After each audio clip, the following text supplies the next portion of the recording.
I never liked ceremonies. The pomp, the cameras, the speeches that try too hard. But I went to mine anyway, part habit, part hope. I stood on that polished stage in a sea of navy robes, holding a scroll that said Business Administration, magna cum laude. Did it feel like a win, kind of, until I got home. My parents' place, an old brownstone off East 84th, walking distance from the private hospital. My family practically built brick by brick. We used to call it the Academy, like it was some ancient royal lineage instead of a medical dynasty. Inside, the walls smelled like rosemary and disinfectant. My mum, Rachel, had bulgogi on the stove. She always cooked Korean food on milestone days. I guess this was still one in her mind. Then came the conversation. More like a small detonation, really. "Ethan," my mother said, apron still tied, voice trembling like a cello string. "Your father wants a word. Dr. Victoria Monroe." My mother, and also the coldest surgeon I've ever met. She wore her white coat at home the way knights used to wear armour. For her, medicine wasn't a calling, it was a code. Sacred, unquestioned. I walked into her study. It hadn't changed. Anatomical charts, old conference photos, and that glass award case with generations of Monroes immortalised in etched crystal. "We've waited long enough," she said without looking up. "You had your little business phase, but it's time to return to medicine." She slid an envelope across the table. Inside, an MCAT prep schedule. "Mom, I'm not taking the MCAT," her eyes narrowed. "You're not serious. I've accepted a job with Greybridge Consulting. Healthcare systems efficiency. I'm not becoming a doctor." Silence. My mother stood, slow and deliberate. "Then you're no longer a Monroe." There it was. A legacy revoked like a license. She handed me $100. "When you're ready to be someone worthwhile, come back." I left $27 from my wallet on the table. "This is all I've got, but it's enough."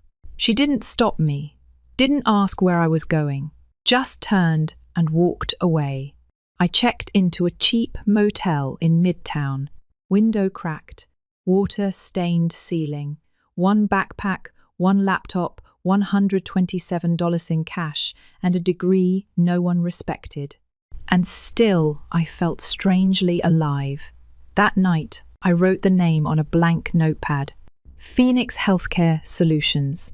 Because when they burn your wings off, you build better ones. I didn't build Phoenix out of rage. Not at first. It began as survival. By day, I worked at Greybridge Consulting's sleek offices, frosted glass, coffee machines smarter than some interns. They sent me into hospitals that were bleeding money and expected me to plug the leaks. Turns out, I was good at it. Not just spreadsheets or analysis. I understood the gaps doctors never noticed. The outdated software, the 17-click workflows, the rigid hierarchy where egos clogged progress like cholesterol in an artery. By night, I built Phoenix Healthcare Solutions out of a motel room with flickering lights and thin walls. I borrowed a folding table from the maintenance guy, used it as a desk. My first website was ugly white background, navy blue text but functional. My first client found me by accident. 2 physicians at a coffee shop were arguing over budget shortfalls and burnout. I wasn't eavesdropping. I was listening. "Your billing system's bleeding you dry," I said, interrupting them before I could overthink it. They looked at me like I'd grown a third eye. But desperation lowers the walls. I offered to help. Small upfront fee, plus 10% of any increased revenue. They agreed. Probably figured I'd fail. I didn't. Their income doubled in 3 months. Word spread. Soon I was juggling Greybridge in the daytime and Phoenix at night. The motel room looked like a war room, post-its, flowcharts and pizza boxes. Within 6 months, Phoenix had its own office. 10 employees, 15 medical practices under contract. I never used my full name, only Ethan PON, all business cards. The P was for Phoenix, not Monroe. That name was still radioactive. But I kept tabs on them. Monroe Medical Institute, the hospital my family built, was starting to sink. Slowly, the way icebergs do. The signs were all there: staff turnover, patient complaints, system inefficiencies. I knew exactly how to save it. I also knew they'd never ask, and that was fine. I had work to do. By year 3, Phoenix was buying failing practices, modernizing them, flipping some, absorbing others. We weren't just consultants anymore. We were architects of the new medical economy. I hired talent from everywhere. Tech people who didn't flinch at EMR systems, legal minds who knew the fine print, doctors who'd traded stethoscopes for startups. Irony didn't escape me. I'd rejected medicine but ended up more embedded in it than anyone expected. Just differently. By year 5, Phoenix Healthcare Solutions had become Phoenix Medical Group, a $1 billion portfolio, 30 hospitals, and then it happened, a knock on my door. My assistant Mason walked in, tablet in hand. "Ethan," he said, "Monroe Medical just filed for bankruptcy protection. They're seeking buyers." I didn't react, not externally, but something shifted in the air. I looked out the window of my corner office. My skyline, my city. "No," I said finally. "We're not adding them to the acquisition list." Mason blinked. "You sure?" I nodded. "This one's personal. Set up a meeting with the board." It was time for the son who walked away to return, not with an apology, with a pen. The building looked smaller than I remembered. Monroe Medical Institute, once a fortress of legacy and prestige, now wore its years like a tired monarch. The marble was dulled. The signage, once gleaming, had faded and chipped, clinging to an identity no longer supported by results. Funny how something that once made you feel less than could eventually look manageable. I adjusted my charcoal suit, a custom cut, tailored clean. It cost more than the $127 I left with 5 years ago, but somehow it didn't feel excessive, just fitting. My shoes clicked crisply against the floor of the main lobby, the sound slicing through the stillness. A security guard glanced up, then did a double take. Recognition flickered and then faded. I was no longer the awkward kid who used to alphabetize patient files in the summer. Mason met me near the elevators. "The board's waiting in the West Conference Room," he said. "And my parents?" "They're already inside. No one knows it's you they're meeting. You'll be introduced as CEO of Phoenix Medical Group." Perfect.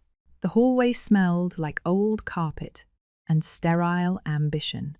I caught my reflection in the glass sharper, leaner, more in control. Gone was the kid dismissed over dinner. In his place stood the man who owned 30 hospitals and was about to acquire the one that disowned him.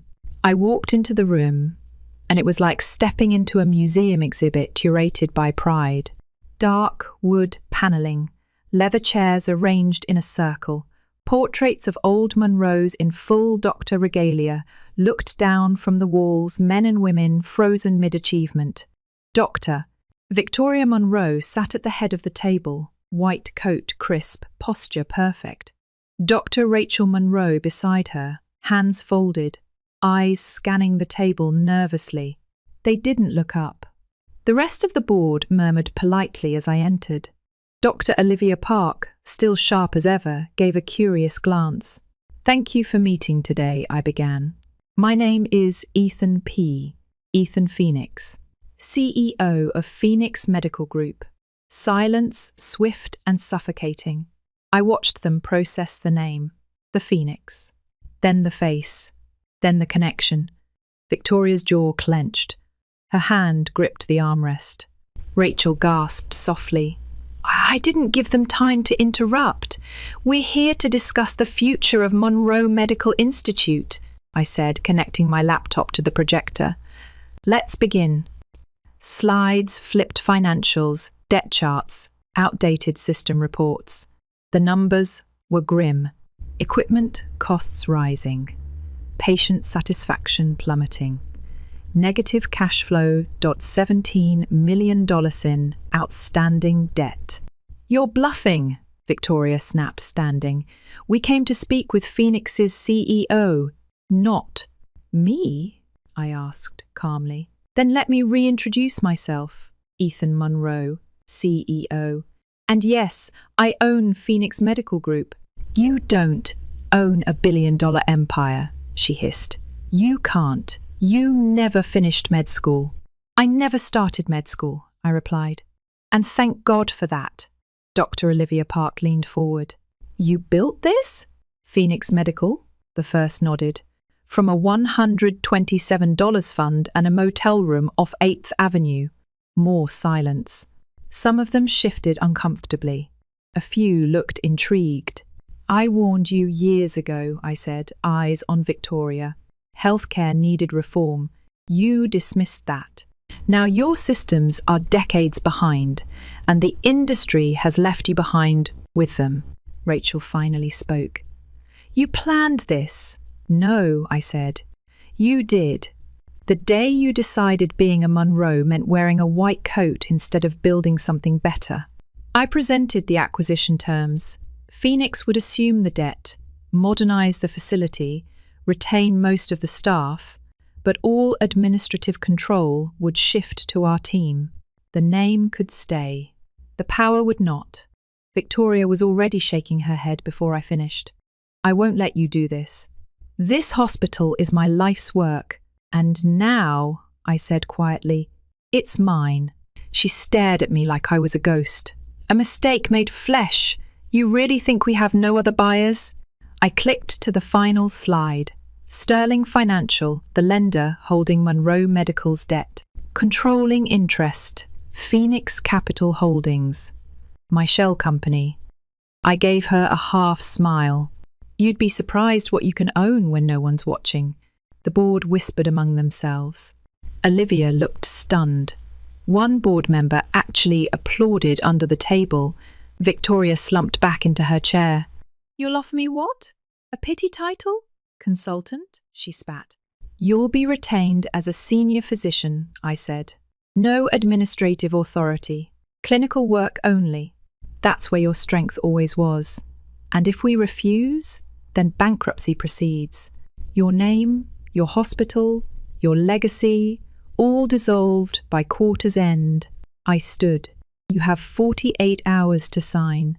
I turned to leave, then paused, pulled my wallet out, and placed 2 bills on the table, a $100 bill and a crumpled 27. The money you gave me when you cast me out, consider it returned with interest. Rachel looked like she wanted to say something. Victoria said nothing. Outside, the air felt cleaner. In the parking lot, I passed by the old reserved for Dr. Monroe sign, half rusted. I used to wait there, backpack at my feet, watching patients go in and out, wondering if I'd ever be enough. I didn't have to wonder anymore. Mason opened the car door. How'd it go? Exactly as expected, I said. Should we draft contracts? No rush, I replied, gazing back at the building. They'll call. Pride can't keep the lights on. The ink was barely dry on the contract when we launched the audit. I wasn't doing this out of spite. Not anymore. This was about efficiency, reputation, and healing. Healing the hospital, the systems, maybe even a few people. The audit results. Worse than I imagined. Their patient records were still on paper. Not just backups, primary charts. Lab results were faxed. Staff schedules were done in Excel and printed, taped to break room doors. Surgeries delayed over missing lab results. Billing errors costing them hundreds of thousands. This wasn't just outdated, it was dangerous. I moved my office into the institute temporarily, 2 floors above the ward, where I used to help file documents. Same building, different altitude. The chair in my father's, her old office, squeaked. The desk still had grooves in it from a fountain pen she'd used for 20 years. My name was now etched into the frosted glass on the door. I stared at the audit report. 3 months to implement our systems, Mason said. Make it 2, I replied, flipping to the next page. I want this place unrecognizable before the cherry blossoms fall. Spring had come again. Funny how nature kept its schedule even when people fell behind. The next 8 weeks were war. We digitized patient records, upgraded equipment, installed smart diagnostics, and trained the staff like it was medical boot camp. Some employees quit. Others thrived. A few sent me thank you emails for bringing the hospital back to life. And through it all, Victoria kept her distance. She accepted the senior physician role in silence. She showed up for shifts, treated patients, avoided eye contact. I watched her from a distance the way one might observe a relic, something you used to admire but couldn't quite trust anymore. Rachel took a different route. She started leaving containers of home-cooked food on my desk. Bulgogi, kimchi stew, little sticky notes with "eat something" or "you always loved this." I returned every container with a polite thank you note and untouched food. Sorry, lunch meeting. Always true. Emma Monroe, my cousin, had made her name elsewhere, a prestigious hospital across town. But she posted a tone-deaf quote on social media: "Family isn't blood, it's tradition." Some people forget that. She tagged Monroe Medical Institute. Cute. I said nothing. I didn't have time for family dramatics. I had surgeries to optimize, a staff to stabilize, and systems to wire into place. Then came the call. Mass casualty incident, freeway pileup, dozens injured. The kind of thing that would have shut Monroe Medical down 5 years ago. Not now. The ER lit up like a circuit board. Our new triage system went live. Beds tracked automatically. Staff routed by efficiency algorithms. Supply orders dispatched mid-treatment. And in the middle of the chaos stood Victoria Monroe, bloody gloves, focused stare, her surgical instincts burning hot and bright. She was good. Still was. 14 critical patients. Not one lost. After the dust settled, she knocked on my office door. No coat, no shield. 14, she said, her voice steady. I know. We would have lost at least 6 before. Probably. She lingered, silent. Her hands had stopped trembling. You missed dinner again, she added, glancing at the untouched food on my credenza. I had reports. Your mother cries when you don't come. I didn't respond. When did you get so hard, Ethan? I looked up at her, at the surgeon, the architect of my exile. The night you told me I wasn't worth being part of this family unless I became exactly like you. Silence. Is that what you think I said? It's what I heard. She nodded once. Not in agreement, more like acknowledgement. The systems, she said after a moment. They work. But you still need people. I never said otherwise. I just needed people to believe in the change. Victoria studied me the way she used to study scans, searching for cracks. The cherry blossoms, she murmured, looking out the window. They're falling. Yeah, I said. So is the old hospital. She left without another word. The next morning, I found a folder on my desk, patient files, notes in the margins, specific cases where our changes had saved lives or reduced complications. A handwritten post-it on top.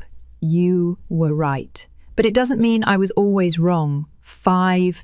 Progress, I guess. By month 3, Monroe Medical Institute had become the flagship of Phoenix Medical Group's new model. We received outreach from hospitals across the country wanting to implement our systems. Some of the same board members who once doubted me were now asking to be featured in articles, podcasts, even panels. I let Mason handle the interviews. Victoria began attending internal meetings not to speak, but to observe. Occasionally, she'd ask pointed questions about software efficiency or patient wait times. She even helped one of our new interns troubleshoot an issue in the diagnostics program. Then one evening, walking past a lecture hall, I heard her teaching, not about legacy, not about the Monroe name, about AI diagnostics, about blending tradition with tech, about how change didn't mean betrayal, it meant survival. And for the first time, I didn't feel like her adversary. I felt like her student. That night, she knocked again. "May I come in?" I gestured to the seat. She placed an envelope on the desk. Inside, her resignation letter and a proposal. She wanted to step down as senior physician. Instead, she wanted to teach. "I want to help them understand," she said. "What you built, what I resisted. If you'll let me." I stared at her. The woman who once dismissed me as a waste of space, now asking me, her son, for permission to teach. "Okay," I said finally, "but on one condition, name it, dinner, with you and Mum, no titles, no judgment, just dinner." She smiled. "Almost. Deal." That night we ate at the old brownstone. Same table, same chairs, same bulgogi. But something was different. This wasn't reconciliation. Not yet. But it was something better. It was a beginning. The cherry blossoms were gone, branches bare, streets littered in soft pink confetti, already curling brown at the edges. They had fallen right on schedule. And so had the last remnants of what Monroe Medical Institute used to be. The audit had become a blueprint. The chaos, a case study. Every file, every flaw we uncovered had been catalogued, dissected, rebuilt. Monroe wasn't just functional now, it was exemplary. Our model of care was being replicated across Phoenix Medical Group. Within weeks, we had inbound requests from more than 50 hospitals across the country. What started with rejection and $127 had become a new kind of empire. I was still in the building on the 4th floor now, the top level, my corner office overlooking Central Park. A glass box, high above the city, but not too far from where I began. Victoria, my mother, no longer ran things, but she hadn't left either. Most days I'd find her down in the teaching wing, lecturing young doctors on how technology and tradition could work together. One afternoon I walked past her class. She held up a tablet connected to our diagnostic AI. "Let the system flag patterns," she said, "but don't let it think for you. It's not about replacing your instincts, it's about reinforcing them." The students scribbled. One of them raised a hand. "But Dr. Monroe, didn't you once oppose these systems?" She paused, then smiled. "I did," she admitted, "because I misunderstood them, just like I misunderstood my son. It didn't sting, not anymore." Later that night, I stood alone in my office, scrolling through internal reports, patient recovery times cut by 18%, medication errors reduced by half, ER response time faster than any hospital in the state. Then Mason walked in, carrying a stack of folders. "You're not going to believe this," he said, dropping them on my desk. "Harvard Med, Mayo Clinic, even the WHO, they want in." "On what?" "Phoenix Protocols," he grinned. "They're calling it the future of hybrid healthcare." I leaned back, the weight of everything catching up to me. I thought of that cramped motel room, the bad lighting, the cold tile, the cracked screen where I first typed Phoenix Healthcare Solutions. I hadn't planned to build a legacy. I just wanted to prove I wasn't worthless. And in doing so, I'd built something bigger than legacy. I built a system that worked. A few days later, we held a press conference. Monroe Medical Institute had just been named Most Innovative Hospital in the Northeast. Healthcare Leadership magazine put us on the cover, me on the cover. The photo was taken in my office, city behind me, desk in front, They asked what I wanted in the frame. I chose a dollar bill. One of the 2 bills I had returned to Victoria the day I took over. I had kept the other, framed it. The caption beneath the photo read, "Ethan Monroe didn't become a doctor. He became something new." That evening, Victoria stopped by, not for a meeting, just to talk. We sat on the rooftop garden. She brought tea. I brought silence. She broke it first. "When we asked you to leave, I thought we were protecting you. You were protecting the family name. Same thing, in my mind back then." She sipped, then added, "We didn't understand that tradition without evolution is just ego in costume. And evolution without memory is chaos," I replied. She smiled at that. "You've always been good with words." "I've had 5 years to practice." She looked at me. "I'm proud of you," she said. "Not for saving the hospital, for not letting it destroy you." We sat there a while longer, watching the lights flicker on across Manhattan. Weeks passed. Phoenix Medical Group began consulting for national reform boards. I spoke at conferences I once wouldn't have been allowed into. I stood in rooms with policymakers, researchers, founders, physicians, and told them that fixing healthcare wasn't about choosing between heart and data. It was about building a bridge. And when I visited Monroe Medical now, people didn't see me as the CEO or the founder, or even the son who'd come back. They saw someone who had chosen a different way to heal. Rachel, my mother, still made bulgogi for every team lunch. She didn't say much, but she started slipping handwritten recipes into the food containers she left on my desk. Emma reached out too.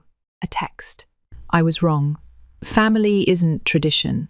It's who fights for you when you're not in the room, I replied, or who still builds, even when they've been pushed out of the house. On the last day of that quarter, I got a message from a med school intern. "Do you ever regret not becoming a doctor?" I didn't hesitate. I sent back a graph. Patient recovery rates, cost efficiency, lives saved, futures stabilized. Then typed, "One didn't become a doctor." I became the system that lets them do their best work. As I hit send, Victoria passed by my office. She read it over my shoulder and smiled. "Sometimes," she said, "that's exactly what medicine needs." The cherry blossoms would bloom again next spring. But this time, they wouldn't mark an ending. They'd mark the beginning of a revolution. Story 2. If you'd told me 5 years ago that I'd be ghosted by my fiancé on our wedding day only to find out a month later that he married my twin sister, I would have laughed in your face. But life's twisted like that. And now, here I am, a year out from that disaster, still picking up the pieces. I'm Maya, 27, and for as long as I can remember, I've had a complicated relationship with my family. I have a twin, Layla. Technically, we're identical. Same height, same hair, same face. But we couldn't be more different in how we were treated growing up. Layla was the golden girl. Not the she's just naturally better kind of golden child. No, it was more like my parents decided from the jump that one of us would shine, and they picked her. No matter how much effort I put into school, hobbies, even being the good daughter, it never mattered. Layla got first dibs on clothes, food, attention, hell, even affection. It's like I was a spare, not a sibling. I remember one year I finally cracked. I was around 10. I told my mum, through tears, that I felt invisible. She looked uncomfortable, gave me a pat on the back, and told me I was being too sensitive. That was the moment I stopped trying to be seen. Middle school made it worse. Layla shifted to the cool kids, abandoning the friends we once shared. That worked for me. I finally had people around who liked me for who I was. We slowly grew apart, and honestly, I was fine with that. By high school, we were living separate lives under the same roof. And when senior year rolled around, I was laser focused on getting into a great college. I spent weeks perfecting my application, essay something deeply personal that reflected everything I'd gone through. It felt honest, real. I was proud of it until Layla submitted it as her own. Yep, she straight up copied my essay, word for word, and she got in. I didn't. At first, I was in shock. Then I got angry. I didn't even tell our parents because I knew how that would go. They'd excuse her, maybe tell me to be the bigger person, so I did what I had to do. I emailed the admissions board, laid out the plagiarism, attached proof including the original doc timestamped weeks earlier. They believed me. Layla got blacklisted. She couldn't reapply to that school. And I thought, finally, my parents would see her for who she really was. They didn't. Instead, they turned on me, said I'd ruined her future, that I should have come to them first, that I was vindictive. It didn't matter that she stole my work. What mattered was that I exposed her. That was the moment I realized I was never going to win in that house. I left for college and cut them all off. Layla was dead to me. My parents? Barely human in my book. College was a fresh start. I met new people, built a new life. That's where I met Julian. He was warm, kind, thoughtful. A senior when I was a sophomore. We started as friends, always running into each other at group hangouts, coffee shop study dates, campus events. He had the kind of big, loving family I used to dream about as a kid: 2 sisters, a younger brother, parents who still danced in the kitchen. It was wholesome, safe, something I hadn't felt in years. We started dating, and he knew everything: how I cut ties with my family, what Layla did, how I had no interest in ever speaking to them again. He said he understood, respected my boundaries. I believed him. We were together for almost 4 years when he proposed. It felt like everything was finally aligning in my life. His family welcomed me like I'd always been one of them. I even became close with his sisters. For the first time in a long time, I had people who showed up for me. I should have trusted my gut, though. I should have known better when things started getting messy while planning the wedding. Julian wanted a big ceremony. I didn't. He wanted his whole extended family there. I wanted my close friends. I made it clear, crystal clear, that I wasn't inviting my family. They didn't know I was engaged, and I didn't plan on telling them. At first, he agreed, but a week later he changed his tune. I just think it would be weird not to have your family there, he said. It's a wedding. It should be about coming together. I reminded him that my family had never been together in any sense of the word, that they were toxic and hurtful, and that inviting them would undo years of healing. But he kept pushing. Eventually, he admitted it wasn't really about me. His extended family was conservative and big on appearances. He worried they'd judge me for not having my parents there. He didn't want people to talk. It stung. He was more concerned about optics than my mental well-being. Still, like an idiot in love, I compromised. I said I'd invite my parents, but just them. No Layla, no speeches, no dances, no theatrics. They come, they sit, they leave. That was the deal, he agreed. Or at least pretended to. I didn't tell my parents about the wedding until 6 weeks out. That way, I could control the fallout. I made it clear Layla was not welcome. My mum tried the guilt trip. It's the perfect time to heal the family. I shut it down hard. They said they understood. I believed them. Big mistake. A week before the wedding, Julian and I went to meet my parents at their hotel. They said they had something to give us a gift. I was hesitant, but Julian convinced me. If they act up, we leave, he promised. We walked in. And who was sitting on the couch? Layla. Of course. My heart stopped. I froze. I looked at Julian, hoping he'd grab my hand and say, Let's go. But he didn't. He sat down, started chatting. Like it was any other casual meetup, I snapped.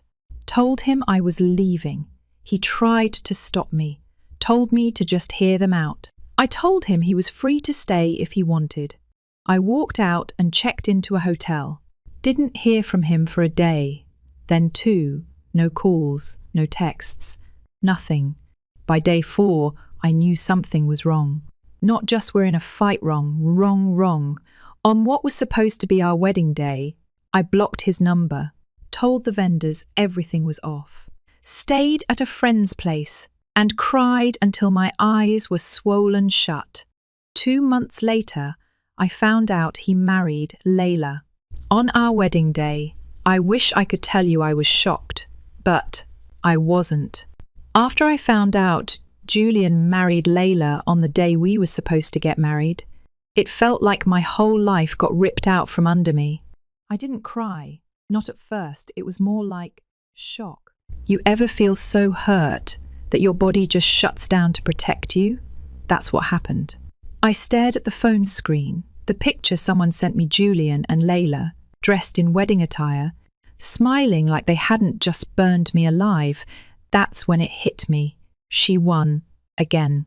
She took my childhood, my parents, my essay, my place in college, and now the one person who ever made me feel like I mattered. I spent that month completely hollowed out. I stopped eating right, missed work, ghosted friends. I didn't even have the energy to be angry, just numb, on autopilot. Getting through 1 hour at a time. The only thing that helped, slowly, was knowing I had nothing left to lose. That kind of rock bottom gave me weird clarity. I started going to therapy, opened up to friends, journaled obsessively, moved out of the apartment that still smelled like Julian's cologne. And bit by bit, I rebuilt. Not for revenge, not to prove anything, just to survive. I wasn't interested in stalking their lives or watching from afar, blocked every number, unfollowed everyone related to them. I told myself, their mess is theirs now. It worked, for a while. I even started laughing again. Found peace in little routines, Sunday coffee, long walks, going to bed early without the weight of trying to be enough for someone else. It wasn't glamorous, but it was healing. Until last week, I was at work sipping a stale vending machine latte when my phone rang, unknown number. I almost let it go to voicemail, but something in me said, pick it up. It was Nancy, Julian's mum. I hadn't heard her voice in over a year, but I recognized it instantly. She sounded broken. Her voice was shaky, soft, like she'd been crying for days. Maya, she said, please. I know I'm the last person you want to hear from, but I need to talk to you. In person, just once, please. I didn't say anything for a few seconds. I felt my heart thud in my chest, that old panic flooding back. Why? I finally asked. It's about Julian and Layla. Everything that happened. You need to know the truth. I wanted to hang up. I should have hung up, but her voice didn't sound like someone trying to guilt trip me. It sounded like someone who'd been dragged through hell. I told her I'd think about it. Spent the next 2 days spiraling. All that progress I'd made suddenly felt fragile again, like glass cracking under pressure. But curiosity is cruel, and so is the hope that maybe, just maybe, some kind of closure could come out of it. So I met her. We sat at a little cafe near her house. Neutral territory. She looked older, not in the physical sense, but like someone who'd aged emotionally. Her usual prim self was gone. She looked like she hadn't slept in weeks. I'm so sorry, she said. First words out of her mouth. I should have reached out sooner. I didn't know. I didn't know everything back then. I stayed quiet. Just let her talk. She told me everything. After I stormed out of that hotel meeting after Layla ambushed me, my parents, and Layla turned to Julian, fed him a sob story about how I'd always been dramatic, that I'd cut them off for no reason, that Layla was just trying to make amends, that I had a history of emotional outbursts. They framed me like the villain. And the worst part? Julian believed them. Nancy said he was shaken after I left, confused, vulnerable. And when I didn't reach out, didn't text or call because I was literally just trying to breathe, he spiraled. When he started getting calls from the vendors about cancellations, he assumed I was ending it, that I'd walked away. Instead of talking to me, he leaned on them, and they saw their opening.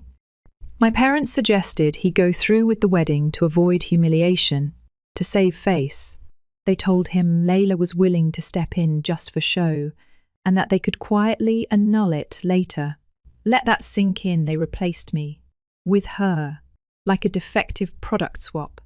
And Julian, the man I was going to marry, went along with it. Nancy begged him not to. His siblings were furious, but he was too deep in his panic, too wrapped up in avoiding shame to listen to anyone. He married her. He told everyone it was temporary, that he'd fix it, that it was just a ceremony. But Layla? She had other plans. Apparently, once the rings were on, she flipped the script, refused to annul, told him if he tried, she'd sue for alimony, started parading herself around as his wife, posting pictures, throwing dinners, attaching herself to his life like a parasite. And Julian? He just let it happen. Nancy said he fell into a depression, isolated himself, avoided her, his siblings, his friends, barely left the house. Then, a few nights ago, he finally broke. Drunk and emotional, Layla admitted to everything. The essay, the manipulation, the setup. She laughed about it. That was when Julian finally snapped. Packed a bag, left the house. Nancy hadn't seen or heard from him in days, until he showed up crying on her doorstep. "He's not okay," she said, voice cracking. "He knows what he did, and he knows he destroyed you. He just wants a chance to talk." I looked her dead in the eye. "No," she blinked. Just a conversation, Maya. He needed to talk when he had me. When I was in pain. When I was asking him to stand by me.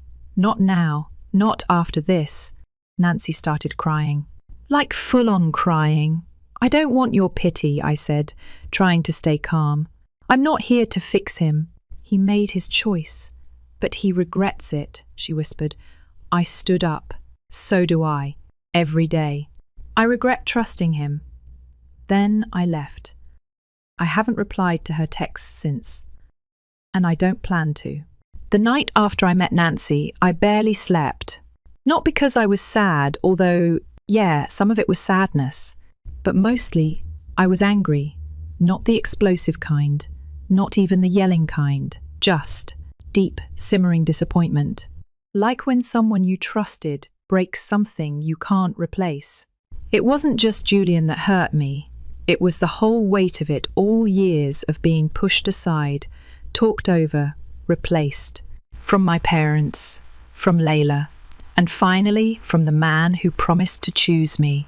Nancy kept texting, nothing aggressive. Just quiet, pleading messages. "He's not well. He just wants closure. Please, Maya, one talk. He regrets everything." But I didn't respond. Because I already knew how this story ended. Julian didn't fight for me. He didn't stand up when it mattered. Instead of calling me, the woman he was supposed to marry, he leaned on my abusers. He let their lies shape his decisions. And by the time he realized the truth, it was too late. I spent a year rebuilding myself. Alone. I cleaned up the emotional mess he left behind. Alone. And while he was playing house with my sister, I was learning how to trust myself again. How to feel safe in my own skin. You don't just come back from that with an apology. A few days passed, and I finally sent Nancy a message. Short, clear, Final. Tell him I'm not interested. There is no conversation to have. He made his choice. I'm not angry anymore, but I'm done. Please respect that. Then I blocked her, and that was it. No drama, no last-minute reunion, no Hollywood ending, just peace. Funny thing is, when I hit block, I didn't feel guilt. I felt free. People keep saying closure comes from understanding, from getting answers, but I think sometimes closure comes from just walking away, from knowing that you don't owe anyone your healing, especially not the ones who broke you. A few weeks later, I got a letter in the mail, handwritten. No return address, but I knew the handwriting right away. Julian. I didn't open it. I burned it. Not out of spite, but because I'd already said my piece. I wasn't going to let him rewrite the ending. That was mine. And honestly, I don't need to know what he said. I already know how he feels. Guilty. Miserable. Lost. That's not my burden to carry. As for Layla, she's quiet now, maybe embarrassed, maybe still playing house. Who knows? Who cares? I meant it when I said she was dead to me. And if karma's real, she's already living in it. I still don't talk to my parents. That ship sailed a long time ago. Some people say, but they're family. And to that, I say, family is who shows up, who believes you, who protects your peace. Sometimes that's your friends. Sometimes it's people you meet later in life. For me, it's the people who stayed when everything fell apart and didn't expect anything in return. That's who I call family now. And me? I'm doing okay. I still have bad days, but they don't crush me like they used to.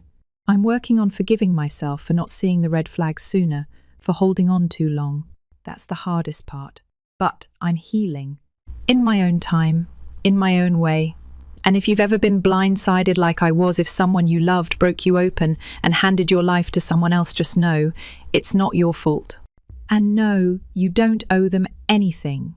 Not a call, not a conversation, not even a glance. Sometimes the most powerful thing you can do is walk away with your head held high and never look back. That's exactly what I did, and for the first time in a long time, I'm proud of myself. Story 3, I used to think I was overreacting, that maybe I was just being sensitive. You know, teenage angst and all that. But looking back, I can't deny it. There was always a hierarchy in our house. And I was never at the top. My name's Riley. I grew up in a modest neighborhood, the kind with chain link fences and weekend barbecues. My parents, Laura and Greg, were school teachers. And then there was my younger sister, Lexi. From the outside, we probably looked like a Hallmark family, 2 smiling parents, 2 daughters close in age, a dog that barked too much. But inside, it was a different story, one where Lexi was the sun and the rest of us were satellites. Especially me. It didn't start out that way.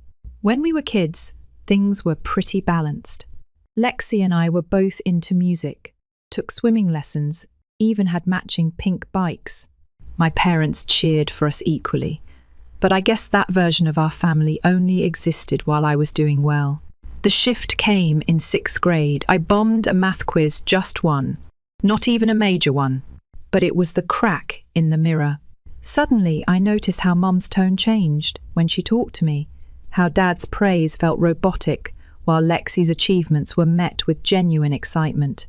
I started hearing comparisons like, "Why can't you be more like Lexi?" And Lexi never forgets her homework. It wasn't just the words, it was the tone. That weary, disappointed sigh that seemed to follow me everywhere. I tried harder. I studied more, stayed out of trouble, even won a couple of science fairs. But it didn't matter. Lexi, with her bubbly personality and flawless report cards, had the spotlight, always. She was the homecoming queen, student council president, and apparently a saint.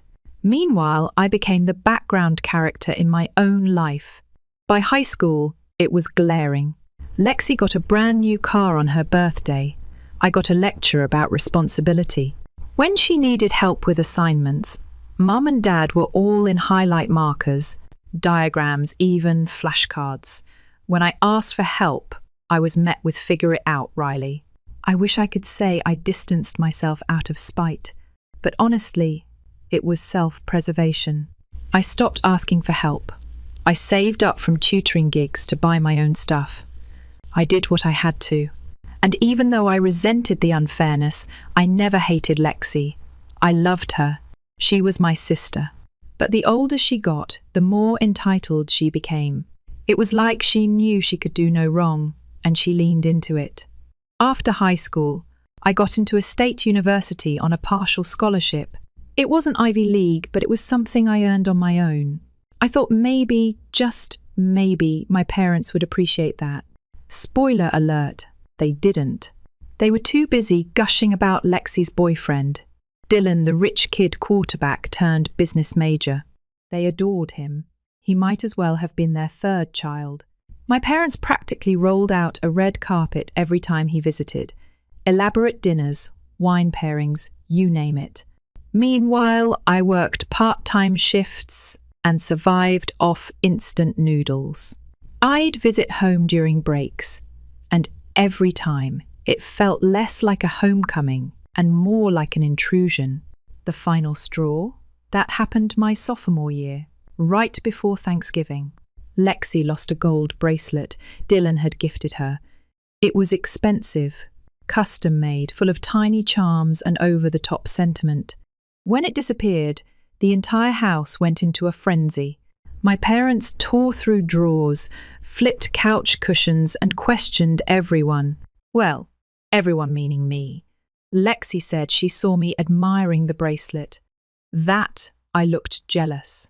At first, I thought she was joking, some twisted sister banter. But then I saw her face, dead serious. I denied it, of course. Swore I hadn't touched it. But my parents didn't even hesitate. They believed her. My dad, in a tone I'll never forget, said, "We always knew you were resentful." That one hit different, like a punch to the stomach. Years of being overlooked, criticised, and treated like a second-class daughter, all justified with one lie. They gave me a choice: return the bracelet or leave. I packed that night and walked out.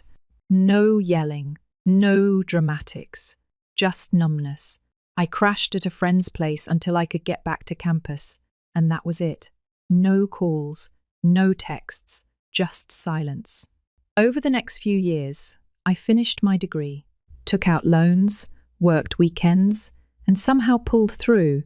I landed a stable job in tech, not glamorous, but enough to pay rent and finally breathe. I built a life. It was quiet, but it was mine. I heard bits about Lexi through mutual friends. She and Dylan were still together. She had some fancy job in marketing one dad apparently helped her get. Everything was going perfectly for them. Meanwhile, I was the forgotten daughter. Again, until 5 years later. That's when I got a letter from my grandmother asking if I'd come to Christmas dinner. I almost didn't go. But my grandma, Jean, had always been different. She never played favourites. She sent me birthday cards even after I was disowned. She never pressured me to reconcile, just said she missed me. And maybe that's what convinced me, so I went. Walking into that house again was surreal. My parents were there, awkward and stiff. Lexi gave me that fake nice smile, the kind that didn't reach her eyes. Even Dylan was there, sitting comfortably like a member of the royal family. Dinner was tense. No one brought up the past. It was all small talk and forced laughter. I kept waiting for the other shoe to drop. Then Grandma started handing out gifts. She gave everyone something small: candles, scarves, ornaments.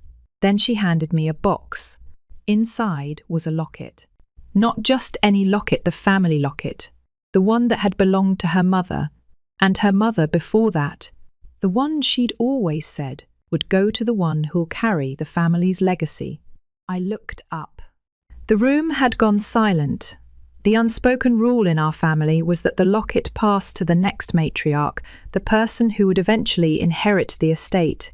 Grandma had just handed me everything and skipped over her son, my dad, and Lexi. The mood shifted. Lexi looked like she'd swallowed a lemon. My parents forced some tight smiles, but their eyes gave it away. Panic, shock, maybe even fear. That night, my dad pulled me aside. He started apologizing, vaguely at first, then more intensely. He said they wanted me back in their lives, that Lexi might be getting married soon, and they wanted the family whole again. I wasn't buying it, not for a second. This wasn't about love.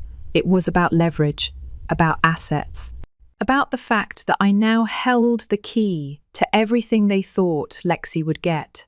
My mum tried the emotional route, saying how proud they were of me, that they regretted how things ended. But they still never said the words. We were wrong. Not once. Even other relatives joined in, urging me to let bygones be bygones. Saying things like family is everything and don't hold on to the past. Easy for them to say. They weren't the ones disowned over a lie. I went home that night, locket in hand, heart pounding. I didn't sleep. My inbox was already filling with texts from relatives. Lexi even sent me a message. Let's catch up soon, sis. Suddenly, I wasn't Riley the outsider. I was Riley the heir. And I had no idea what to do next. I didn't respond to any of their messages. Not right away, anyway. After the Christmas dinner, I needed time to think, to breathe, to make sense of everything. I wasn't used to being at the center of attention, especially not in that family. It felt off, like suddenly everyone had remembered I existed because I was holding something they wanted. The locket, Grandma's gift. It wasn't just a pretty antique, it symbolized the future of the family. The estate, the savings, the property, all of it tied to that little piece of gold. And now, somehow, it was mine. I didn't even know how to feel about it. Grateful, overwhelmed, suspicious, maybe a mix of all three. I kept thinking about how fast the switch flipped. One moment, I was the jealous older sister who probably stole a bracelet. The next, I was being told I was missed, loved, and wanted back. Their sudden change of heart didn't sit right with me. It felt performative, strategic, not sincere. Lexi, of course, didn't waste any time playing her part. She sent me another message the next day. Something like, "It was so good to see you again. I've missed you. Hope we can talk more soon." As if we hadn't been strangers for 5 years. As if she hadn't lied and thrown me under the bus for something I never did. I didn't reply. Instead, I called Grandma. She picked up on the second ring. "I figured you might call," she said, calm as ever. I didn't know where to start, so I just said it. "Why me?" She didn't hesitate. "Because you earned it." I was quiet for a beat, she went on. "I've been watching for years, Riley. I saw how they treated you. I saw you pull yourself through college, work your way up. I saw strength, responsibility. You don't waste things. You build, you endure. That's who I want taking care of what I've built. It wasn't about punishing my parents or Lexi. It was about trust. She trusted me. Still, I told her the truth. I wasn't sure I wanted it. The estate, the responsibility, the baggage. Grandma just said, "You don't have to decide today. But know this, what I gave you, I gave with intention. You don't owe anyone an explanation." I thanked her. We didn't talk long, but it was enough to clear my head. Until, of course, the peace shattered. It started with texts, then voicemails, then emails. One of my aunts called to check in and subtly suggested I talk things out with my parents. Another cousin texted, saying he'd heard about the locket and how maybe it's time to move forward as a family. Everyone had suddenly become a family therapist. But what pissed me off the most was the way they framed it, like I was holding a grudge. like I was the one being stubborn. No one seemed to care about the years I spent alone, scraping by while Lexi was pampered and praised for simply existing. No one cared that I'd been disowned over a lie. Their selective memory was exhausting. Then came the knock on my apartment door. I wasn't expecting anyone. I looked through the peephole and froze. My parents, Lexi, all standing there like it was some intervention. I opened the door a crack. "What are you doing here?" My mum was already tearing up. "We just want to talk, sweetheart." Lexi smiled like we were about to share a latte and gossip. My dad looked uncomfortable, like he hated being there but knew he had to be. "I don't think this is the time," I said flatly. They ignored me and pushed inside anyway. My roommate looked stunned and made herself scarce. My mum sat down on the couch without asking. Lexi followed. My dad stood, arms crossed like he was there for a meeting. I stayed near the door. Mum started, "We made mistakes. We know that now. But you've always been part of this family, Riley. We never stopped loving you." I stared at her. "You disowned me. That was a misunderstanding," she said, carefully choosing her words. Emotions were high. We weren't thinking clearly. 5 years, I said. "You didn't think clearly for 5 years?" Lexi cut in. "Look, I didn't mean for things to go the way they did. I was young. I made a mistake. A mistake, that's what she called it. A lie that turned my life upside down. I wanted to scream, but I didn't. I stayed still. I listened. Dad finally spoke. "We just want to move forward. Lexi's getting married. She wants you there. We all do." Ah, there it was. The angle, the wedding, the show, the picture-perfect family image they wanted to restore in time for the big day. I didn't say a word. My silence must have pushed them, because my mum's voice turned softer, more coaxing. "And now with everything your grandmother's given you, we thought maybe it's time to start healing. Together. Healing. Convenient timing." My dad added, "We're willing to forgive Riley." I blinked. "You're willing to forgive me?" He realized how that sounded and backtracked, but the damage was done. They didn't come for healing. They came for leverage.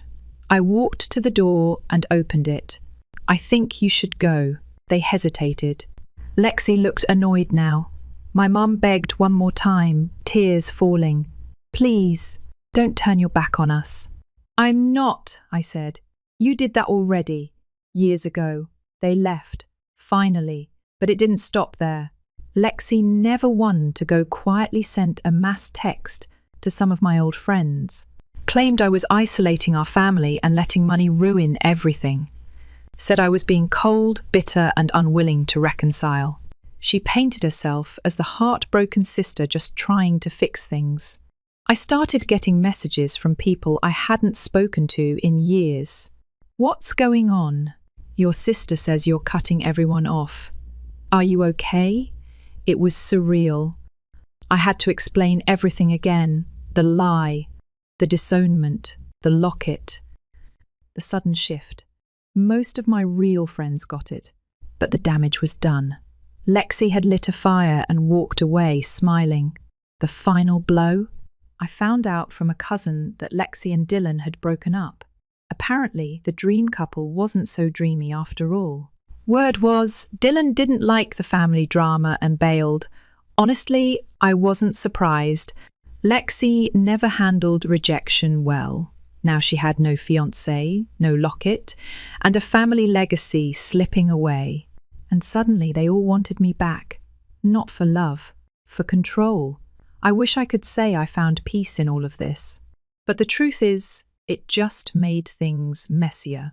Now, instead of being ignored, I was being watched, hounded, guilt-tripped. I wasn't the forgotten daughter anymore. I was the inconvenient truth. The reminder that you can't just rewrite history when it no longer benefits you. I didn't ask for the locket or the legacy, But now that I had it, I wasn't going to let them use me to fix their broken narrative. They burned that bridge. Now they're mad, they can't walk back across it. I wish I could tell you it ended there, that they walked away, finally understood, and let me be. But people like that, people who confuse control with care, they don't stop when you say no. They dig their heels in and push harder. It started with silence after the apartment scene. I thought maybe, just maybe, the drama had run its course. I was wrong. Within a week, my cousin Margot sent me a message that made my stomach twist. Hey, just a heads up. Your dad's been telling people you stole the bracelet again. He says they found it in your old drawer. WTF. I froze. There it was. The lie that broke everything being repackaged, recycled, dusted off like it was brand new. 5 years later, and they were still clinging to it, only now it had evidence, which was funny, considering I hadn't even had a drawer left behind. I packed everything when I left. I remember because I was scared I'd miss something and never get it back. That message lit something in me. I wasn't angry, I was exhausted. These weren't misunderstandings. This was strategy. This was them rewriting history in real time, hoping enough people heard it that it stuck. So I called Grandma again. She picked up like she was expecting me. I heard, she said. Of course she had.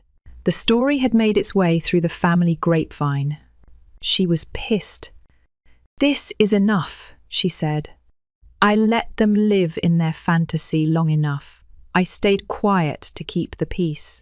But they're not interested in peace. They're interested in control. What she did next? I'll never forget it. She invited half the family, cousins, uncles, aunts, the whole messy bunch to her house for a family update. They thought it was about her health, and in a way it was, because she laid it all out. She told them everything, the truth about the bracelet, the way my parents disowned me without cause, the fact that the bracelet was never found in my drawer or anywhere near me. She even brought out the will, in front of everyone. She named me as the sole heir to the estate and made it painfully clear that nothing could or would change, that not guilt, not rumours, and especially not Lexi. Some relatives were shocked. A few were quiet, and a couple even apologised afterward. Not that it fixed anything, but it helped to see some of them finally understand.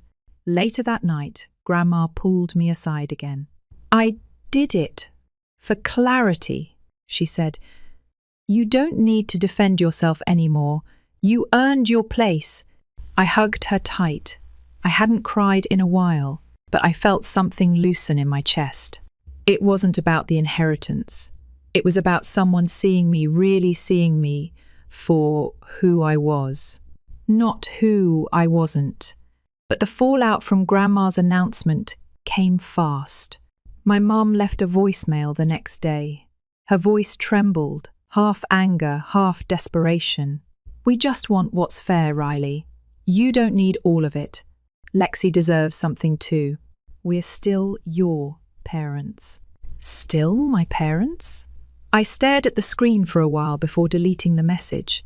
Then came the emails. Legal-sounding language, implying maybe Grandma had been pressured. That maybe I'd manipulated her decision, that the will should be re-evaluated. They didn't realise Grandma had everything in writing. Signed, notarized, witnessed, watertight. And still, they didn't stop. Lexi sent one last message. Not the fake sweet kind, not the emoji-laced guilt trip. This time, it was honest. If you don't share, you're just like them, selfish, cold. You act like you're better than us, but you're just mad because I was loved more. I didn't reply. I didn't need to. Lexi's whole life had been built on being adored, praised, protected. But that love was conditional. It was tied to her being the golden girl. And now that the shine was wearing off, She didn't know who she was without it. She wasn't mad about the locket. She was mad that Grandma saw through the glitter. In the weeks that followed, things calmed down, not because they wanted peace, but because they ran out of moves. You can only guilt trip someone so many times before it stops working. I kept going, kept working. I stayed close with Grandma. We'd have lunch sometimes and talk about the garden or recipes or just sit in silence. She'd pat my hand and say, "You're the strong one, you know." For the first time in my life, I believed her. And here's the thing, I didn't win. It wasn't a game. But I survived. I rebuilt. I learned to live without the approval I used to chase like oxygen. And now I choose my peace. I choose my boundaries. I choose me. Sometimes, family isn't who raised you. It's who respects you, who sees your worth without asking you to prove it. So when people ask if I ever made up with them, my parents, Lexi, I tell them the truth. I made peace with myself. That's more than I ever got from them. And that's enough.